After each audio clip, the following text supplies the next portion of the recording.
This is the third video on the Chirwa matter. So, with reference to the significance of Section 210 and Padja, Square points out that the legislature intended Padja should not detract from the significance of the LRA as the specialized labor dispute forum and its dispute mechanisms available to all employees, private sector and public sector employees. And he goes on to say, given the aims of the LRA, the CCMA was earmarked as the forum which recognizes and actively promotes dispute resolution. And he goes on to refer to the Nohau case, a 2003 decision of the Concurrent, which said that the Labour Appeal Court is a specialized court functioning in terms of a specialized area of law where the judges of the LSC and the Labour Court have accumulated expertise enabling them to resolve labour disputes. So the Concurrent goes on per square here to look at the provisions of Section 1571 and 1572 of the Labour Relations Act, which I've already explained to you. And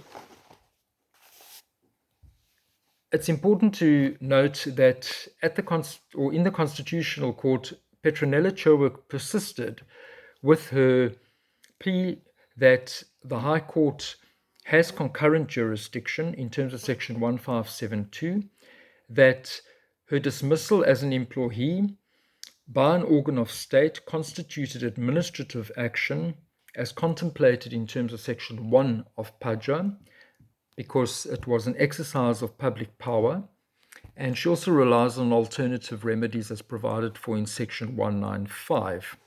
So Square starts with a heading or asking the question, does the High Court have concurrent jurisdiction with the Labour Court in respect of this matter?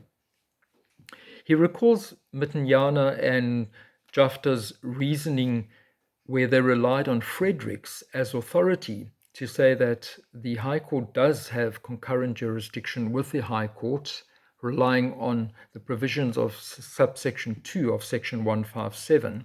However, he says Fredericks is distinguishable from this case, from the Chirwa case, and therefore we cannot rely on that authority. And he goes on to say that the starting point should rather be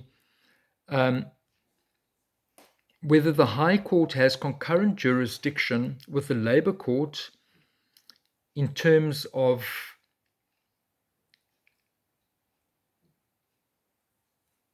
let me put it this way. The starting point, whether the High Court has concurrent jurisdiction with the Labour Court in respect of the Chirwa case or in respect of the claim, is Section 1571. So you can see where Square here is going. He's leaning in favor of exclusive jurisdiction in favor of the Labour Court, because that is what is provided for in terms of subsection 1. The effect of this is to divest, in other words, take away, oust, the jurisdiction of the High Court in matters where the Labour Court should and would ordinarily have jurisdiction.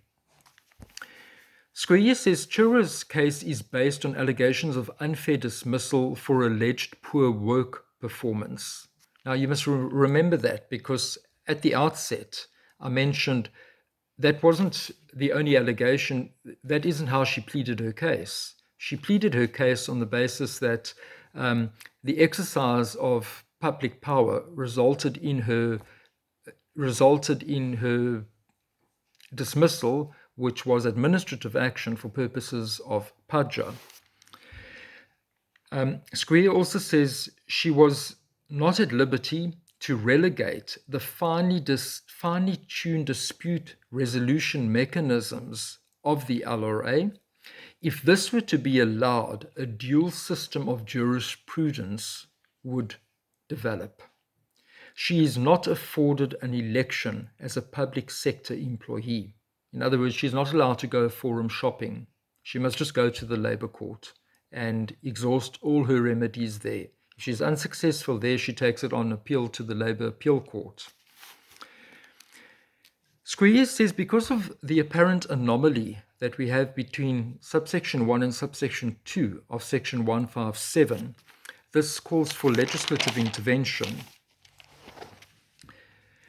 And then we get to the heading, did Chirwa's dismissal result in administrative action?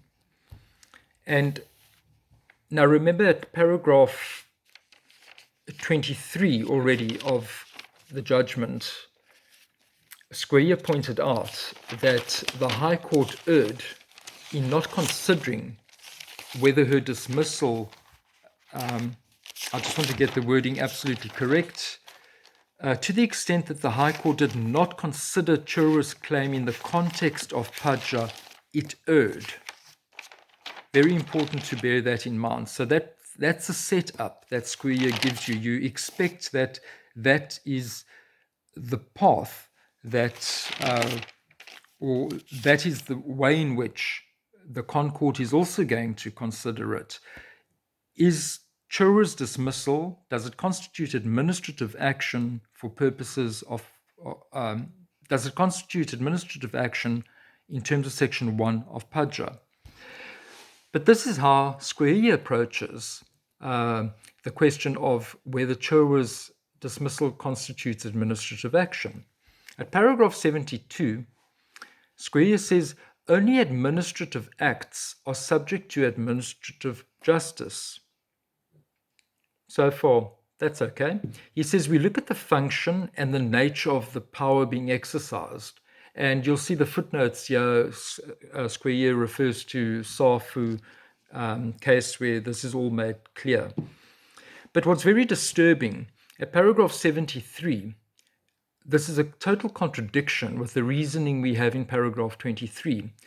Because here Square says, my finding that the High Court did not have concurrent or does not have concurrent jurisdiction makes it unnecessary to make a firm finding on the decision on the question of whether Chirwa's dismissal constituted administrative action.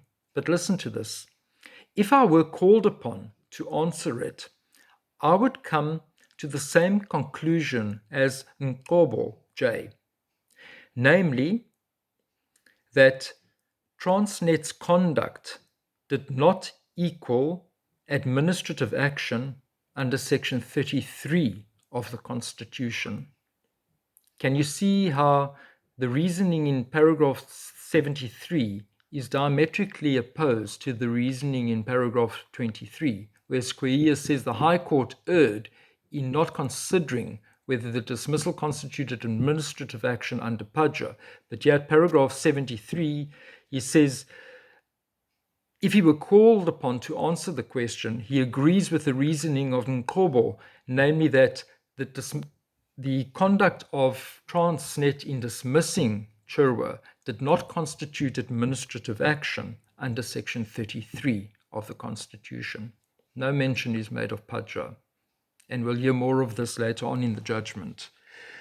So at 79, Square finds that the order is made where he dismisses Chirwa's appeal, and concurring in Square's finding is Moseneke, Deputy Chief Justice, Madala, Nafsa, Nkobo, Nkabinde, Sachs, and van der Westhuizen.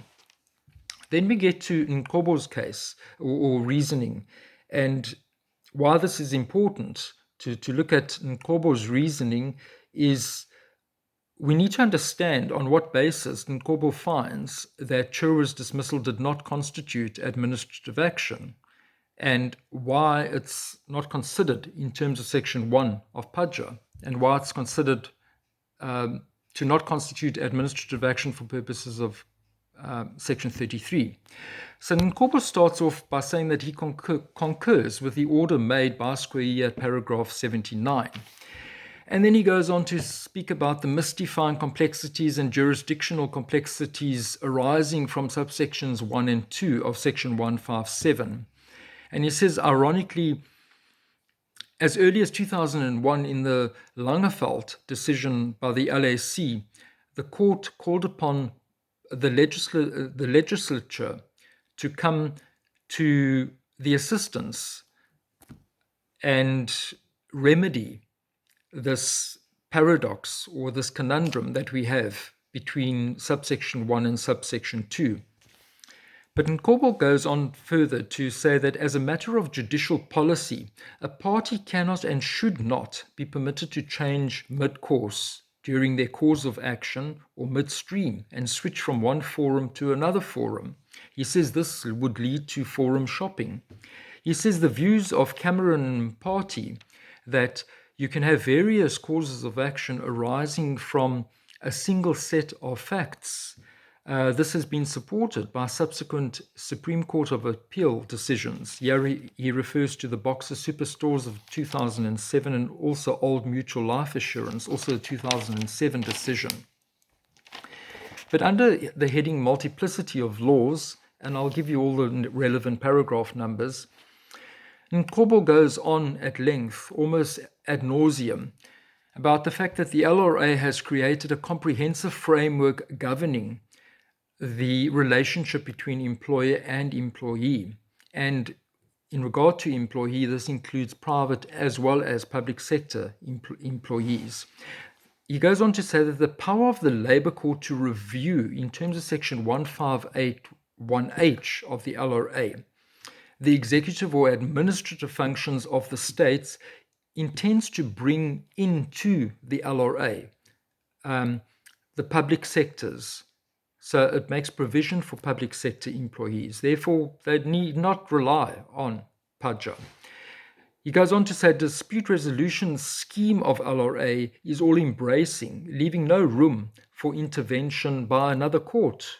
You don't need the High Court. You can merely go to the Labour Relations Court. The objectives of the LRA is to establish a one-stop court for labour or employment-related disputes. And he emphasizes that all that section 1572 is creating is a forum shopping mechanism. And he says that the LRA cannot simply be sidestepped by alleging a violation of a constitutional right, such as your right to just administrative action. And under the heading, does the applicant have more than one cause of action? Nkobo says public sector employees usually allege that their dismissal was administrative action. This is with reference to the Zenzile case that I referred to in the beginning. And they say that they are therefore entitled to approach the High Court on the basis of section 1572 of the Labour Relations Act. But he goes on to look at the meaning of SAFU, i.e. the exercise of public power, the nature of power being exercised, that it's not so important to look at the functionary as it is the function. And he says that Mitinyana and Justice finding in the SCA that the termination of Chirwa's employment on the basis of a contract, that them finding that did not constitute administrative action. He says that in and of itself does not mean that there was no exercise of a public power or a performance of a public function as required, listen to this, as required by PAJA. Now, the reference to PAJA here links up to the reference to PAJA in paragraph 23 of the judgment, but it's in dire contrast and a contradiction to the reference to section 33 in paragraph 73 of the judgment. So Nkobo goes on to say that he agrees with the view by Cameron and Party that when a public official or functionary performs a function and functions like Transnet performs, that they are exercising public powers and performing a public function. They are creatures of statute. He says, however, translating terminating Petronella Chirwa's employment contract did so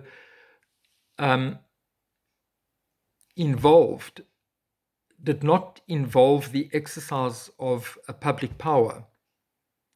He said the question must rather be whether the conduct amounts to administrative action. Sorry, let me put that differently. At paragraph 139 of Nkobo's judgment, Nkobo says the following: Transnet in terminating Chirwa's employment contract involves the exercise of public power, but that is not decisive as to whether or not it constitutes the exercise of public power and hence administrative action. The reasoning is quite murky and misplaced, but he goes on in paragraph 139 to say the following: the question whether conduct amounts to administrative action must be determined, listen to this, must be determined with reference to section 33 of the Constitution. He goes on to say Padja only comes into the picture once it is determined that the conduct in question is administrative action under section 33. This is at paragraph 139 of the judgment. So when you read paragraph 23 of the judgment, you get all excited that yes, what the court is doing in Chirwa is it's aligning itself with Cato Regan's reasoning in Barter Star that the judicial review of administrative acts now ordinarily arises from Padja and not the common law.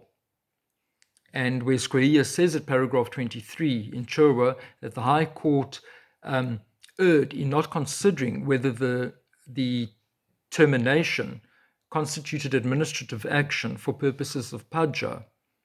But that's contradicted in paragraph 73, where Squarea says he's not called upon to decide whether or not her dismissal constitutes administrative action, but if he was, he would agree with Nkobo's reasoning that it does not constitute administrative action for purposes of section 33. And when we go and look at paragraph 139, we see Nkobo's reasoning that whether or not the conduct amounts to administrative action must be determined with reference to section 33 of the Constitution. And this type of reasoning is diametrically opposed to the reasoning we get from Barter Star.